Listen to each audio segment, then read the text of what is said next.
Once again, welcome back. I'm your host, Carl Rising, and today I have another request to fulfill.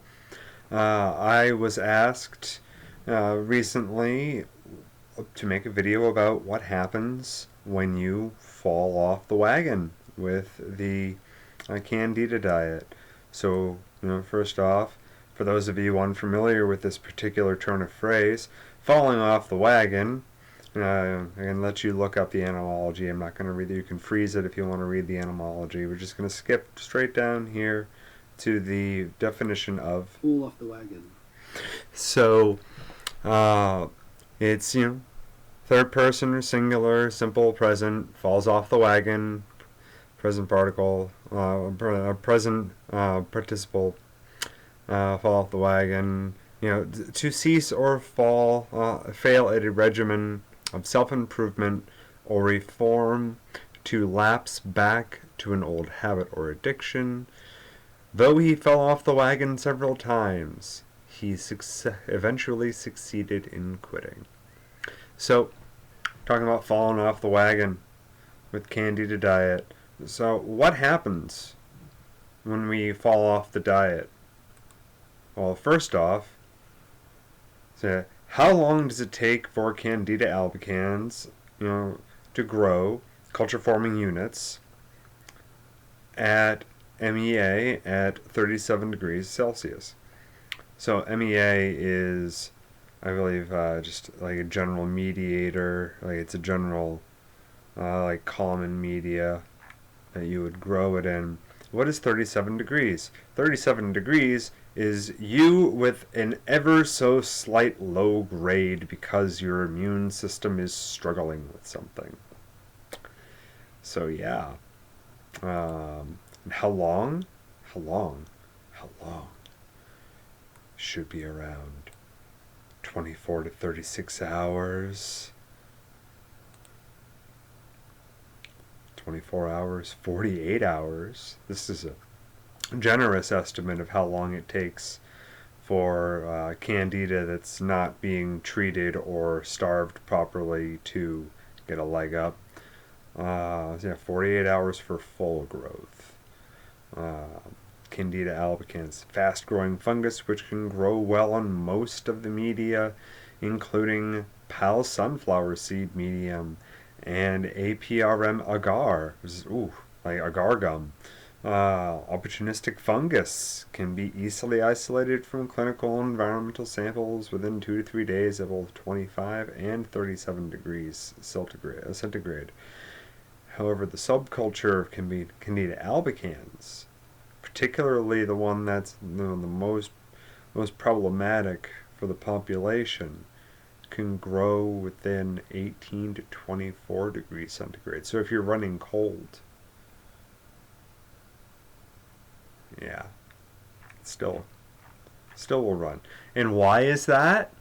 Why does Candida work in these temperature ranges? When the immune system is striking out at it, or when the body is that cold. Because Candida is what, supposed to be there in organisms to help them decompose and help those molecules that comprised that body move their way through the food chain, through the ground if need be. So these guys function very well unimpeded at these temperatures. And I said, like, why can some people cheat? Why others can't? This lady here, Ricky Heller, she goes on to say, it has to do with the causes of your Candida overgrowth, which I've gone over before, can either be stress induced or antibiotics induced or diet induced through lots of sugar and the wrong starches.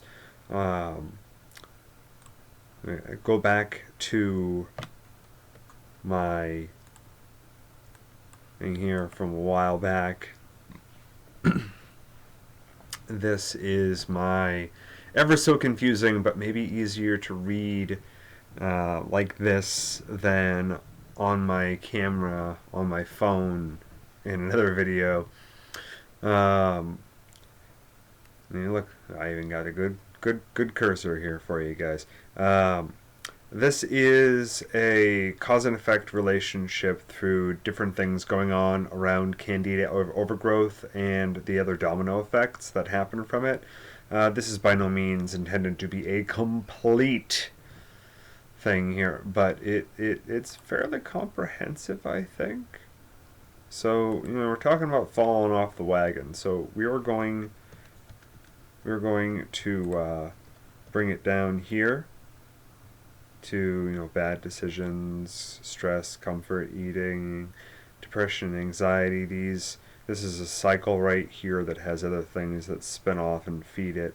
Even see the double arrows, like it's arrows going both ways. H. pylori tells you to eat fatty things that feed it, and fats that aren't healthy fats, fats that are like fried fats and such, and heavy amounts.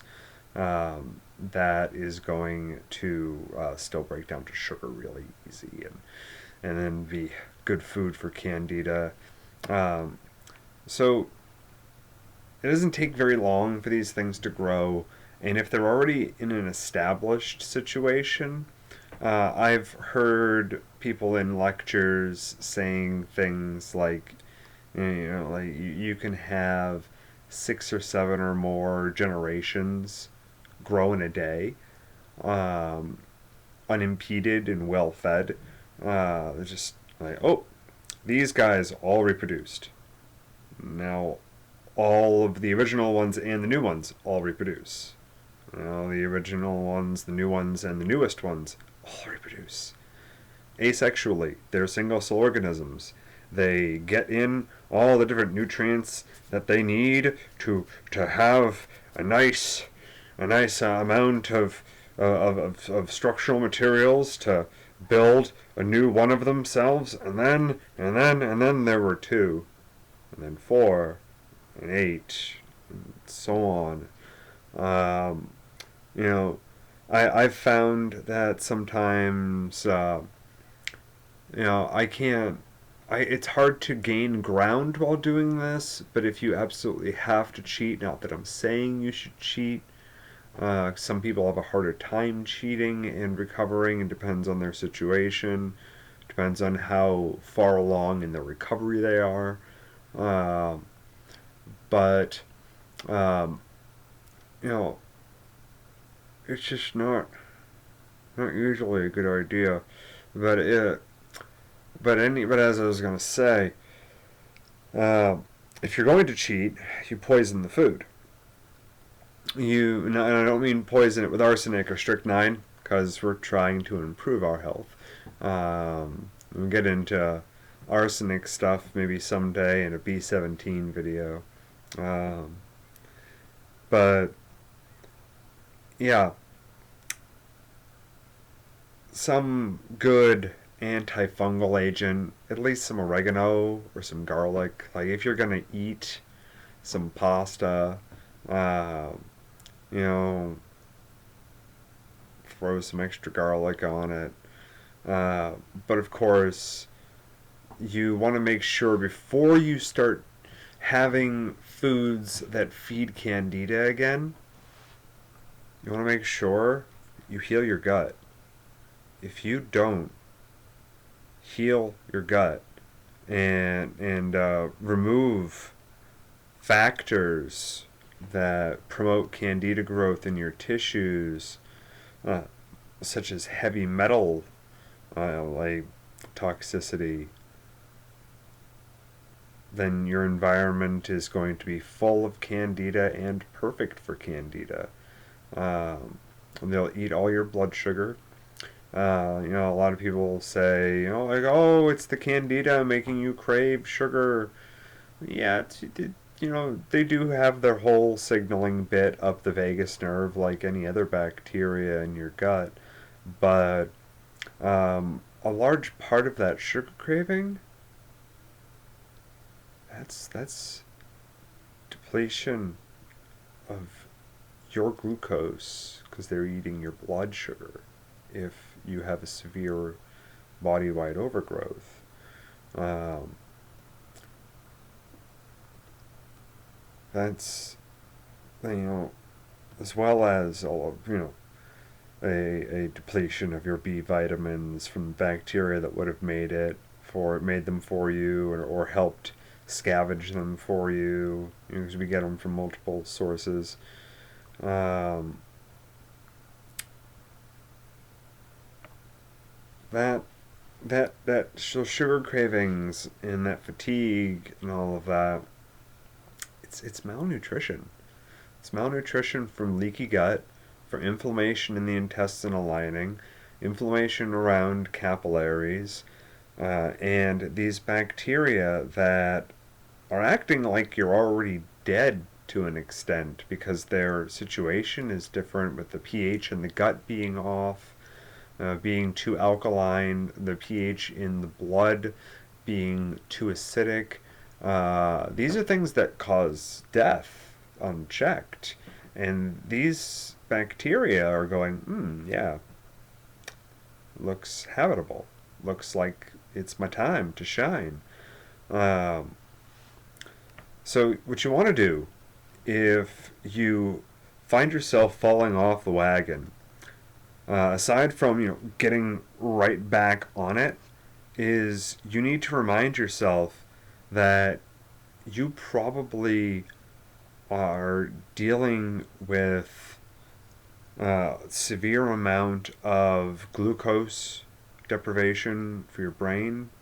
Um, you can work on that a little bit um, with resveratrol and good phospholipids like phosphatidylserine, as I've discussed in other videos around Candida and Alzheimer's and dementia, from autoimmune inflammation in the brain, from Candida making its way through the blood-brain barrier up into the bacteria that live in the brain.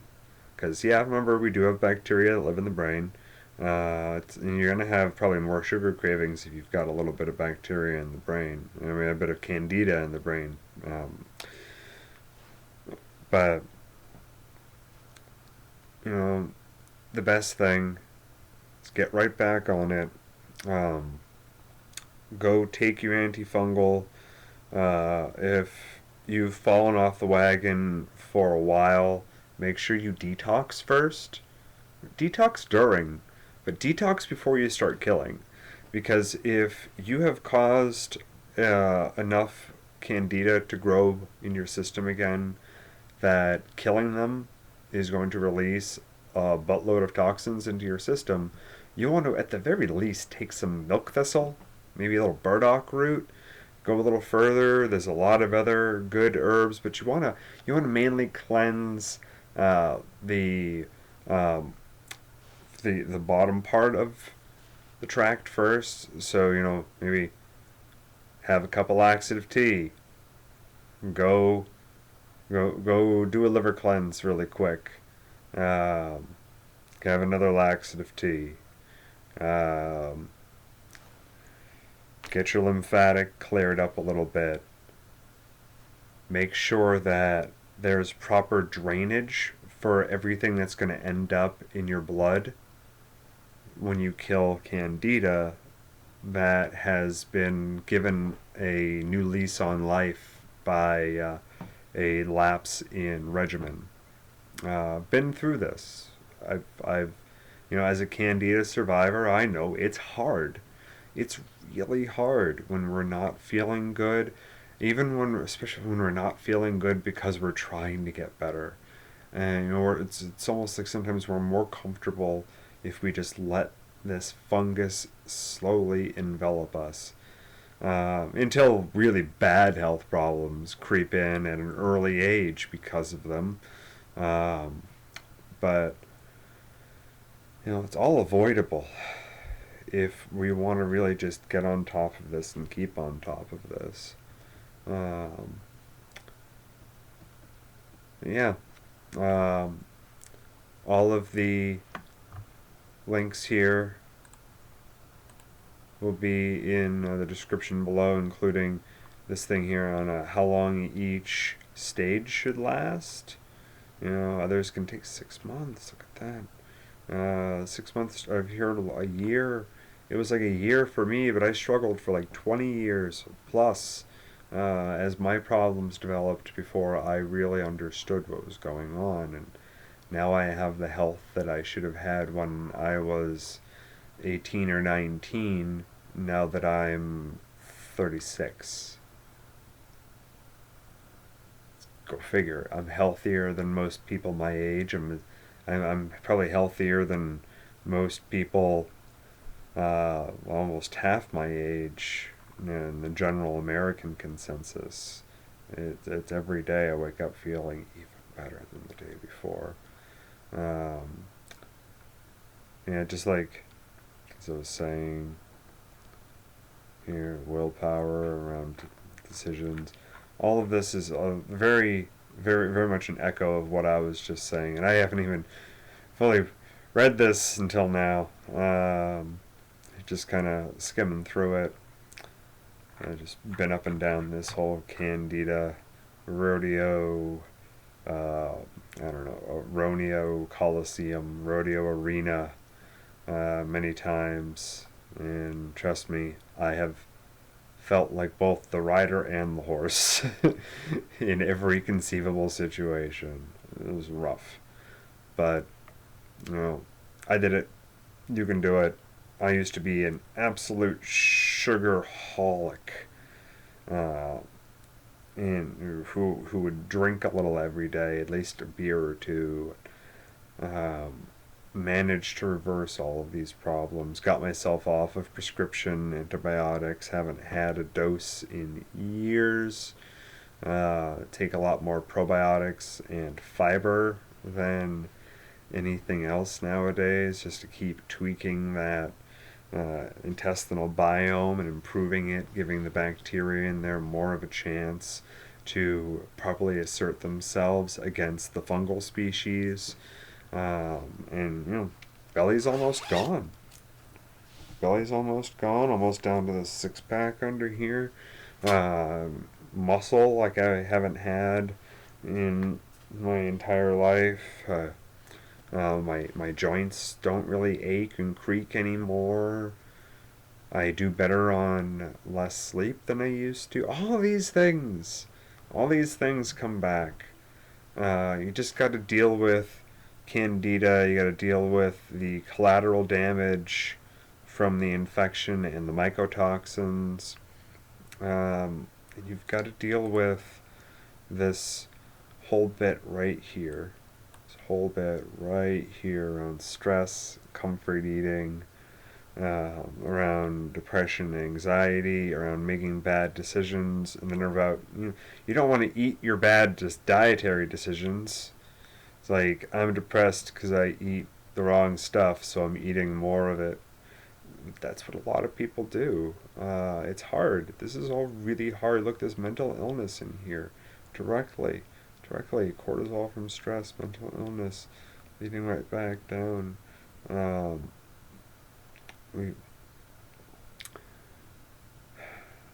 so I understand this is hard. I've talked to a lot of people who've dealt with this, and I dealt with a good amount of it all myself. But you can do it. Really, anyone can do it. And you like my mouse back there? Here he is. Once again, this has been Carl Rising, and if you like this video, please like, share, subscribe, ask any questions down in the comment section below, any requests for future videos, and of course, as always, kind of shyly put the tip hat out. Do have a Patreon. I do have a GoFundMe.